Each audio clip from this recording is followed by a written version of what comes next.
এই কুকুরের সাথে কেউ পাঙ্গা নিতে পারবে না, কারণ তার মালিক জন উইক একজন আল্টিমেট খেলোয়াড়, যে নাকি এখন পর্যন্ত তার নিজের হাতে 72 জন মানুষকে মেরে ফেলেছে।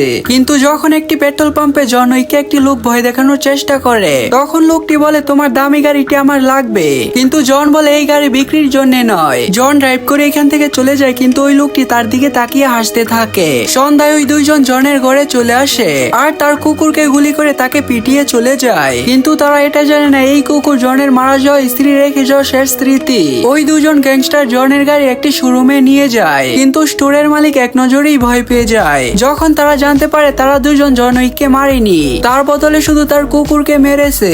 পরের দিন তাদের দুজনকে কাজ থেকে বের করে দেয়। জন তার কুকুরকে নিজের হাতে দাফন করে, তারপর সে তার বেসমেন্টে গিয়ে হাতুড়ি দিয়ে ফ্লোর ভাঙে, তারপর ধুলাই ভরা তার বন্দুক বের করে।